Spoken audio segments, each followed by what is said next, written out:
gising. Uunahin tingnan yung salamin ko or yung cellphone ko. Mag-check ng chat o kaya magsisend ng report through online. Tapos tutungan ng konti, gisingin yung sarili.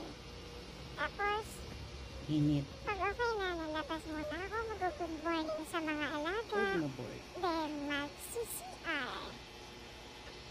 Ganun lang. Tapos kung may liligpitin sa kwarto o kaya ayusin, liligpit muna ako bago makalengke. Yan, marami akong tupiin at linisin. Pero kailangan munang magpalengke sa tindahan. Kaya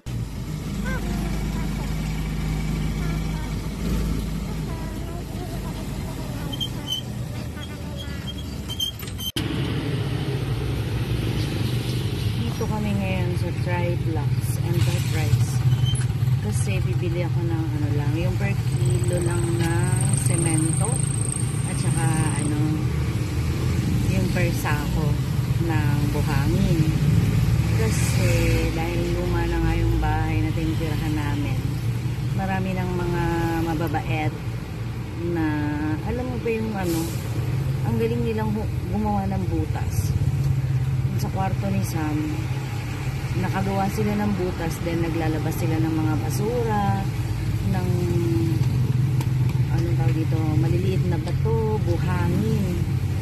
Naiinis na si Sam.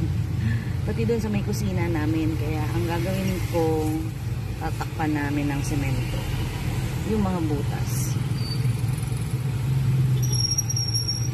Si Nelson yung pinababa ko. Tsaka bibili din ako ng bulb para sa mga puppy. Pwede ngayon, ito yung itsura ng kamay ko. Ayun o, may sugat. O, nagasgas. Kasi kaya kaiiwas ko sa manok. Para hindi ako matuka, tumama ako sa pader.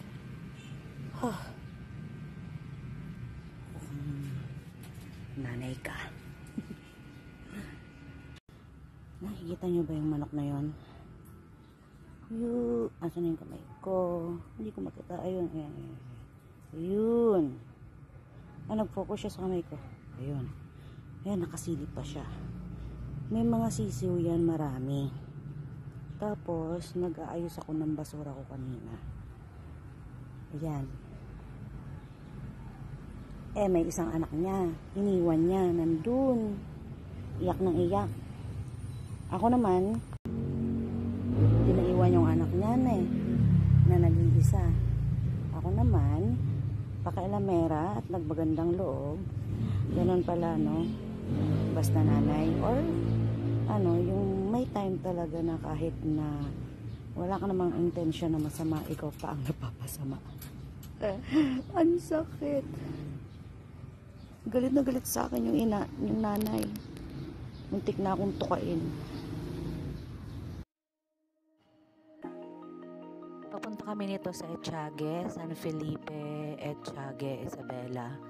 Hindi namin alam kung yung location talaga ng pupuntahan namin. Bale, nabalitaan lang kasi namin na namatay na yung kaibigan namin na kumpare and dati naming boardmate na si DJ.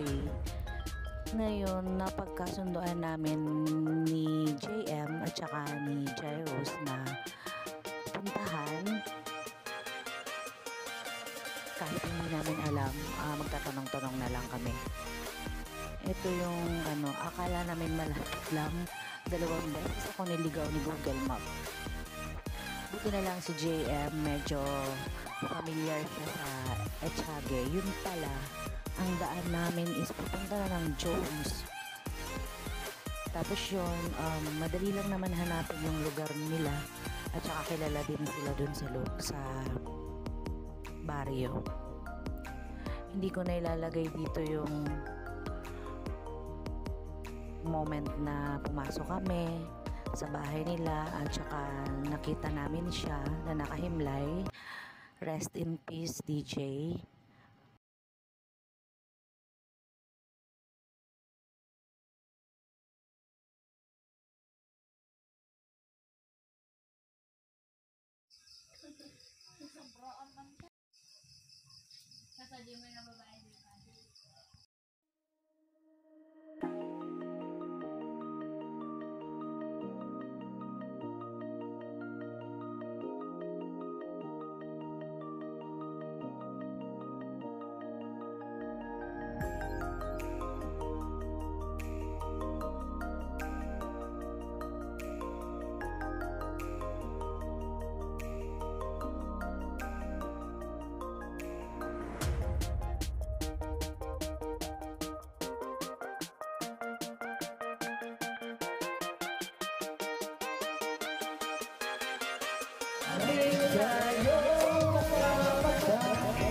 Taas tayo lang, ayaw mo.